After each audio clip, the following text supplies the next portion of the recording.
Sir ఇప్పుడు నార్మల్గా influencers ఉన్నారు. సో వాళ్ళందరూ ఇన్సూరెన్స్ మీద రీల్స్ చేసి సో కింద బయోలో ఉంటుంది లింక్స్, అందులో మీరు ఇన్సూరెన్స్ తీసుకోండి అని అంటారు. మనం దేన్ని చూస్ చేసుకోవాలంటారు? సో ఒక రకంగా మన ఇండియా లెవెల్ ఆలోచిస్తే హెల్త్ ఇన్సూరెన్స్ యొక్క పెనిట్రేషన్ అనేది చాలా తక్కువ ఉందండి. దానికి ఏదో విధంగా అసలు పబ్లిక్ ఎడ్యుకేట్ చేస్తున్నారంటే వాళ్ళందరినీ మెచ్చుకోవాల్సిందే. అయితే ఒకటి వన్ సైడ్ వెళ్ళిపోద్దని చెప్తాం. ఎప్పుడైనా సరే మనం పూర్తిగా అండర్స్టాండింగ్ చేసుకోవాలి. ఒక ప్రోడక్ట్ కొనే ముందు ఈ ప్రోడక్ట్ని నేను మళ్ళీ రియల్ టైంలో యూజ్ చేసుకునే టైం వస్తే నేను ఎక్కడైతే పర్చేజ్ చేశానో కెన్ దే గివ్ సర్వీస్ అనేది ఒకటి చూసుకోవాలి.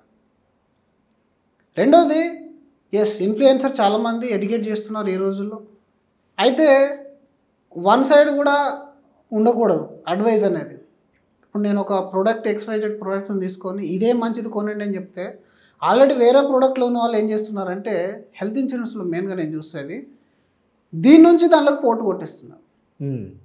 ఈ మధ్యలో ఒక 2-3 క్లెయిమ్ చూసాం మేము. ఆల్మోస్ట్ 10 years 12 years సీనియారిటీ ఉన్న పాలసీని వాళ్ళు పోటు కొట్టారు. ఇప్పుడు నేను ఒక 10 సంవత్సరాల నుంచి ఒక పాలసీ తీసుకున్నాను. లైఫ్ కేస్ నేను చెప్తాను. ఆయన 10 సంవత్సరాల నుంచి తీసుకున్నాడు. ఆయనకు కంటిలో ఏదో ప్రాబ్లం వచ్చింది. రీసెంట్గా మంచి రీల్ చూశాడు, అందులో లింక్ వచ్చింది, కొట్టేసాడు. ఇప్పుడు ఆర్గనైజేషన్ ఎక్కడికి వెళ్ళిపోయింది, అది ఇంకో కొత్త కంపెనీలోకి వెళ్ళిపోయింది. రకరకాల ఫీచర్స్ అవి ఇవన్నీ వాట్సాప్లో వాళ్ళు పంపించేశారు పాలసీ కాపీ. అయితే రీసెంట్గా ఆ క్యాట్రాక్ట్ ఆపరేషన్ కోసం వెళ్తే కొత్త కంపెనీ ఏం అడుగుతుందో మీకు ఈ ప్రాబ్లం అయిపోయిన వచ్చింది.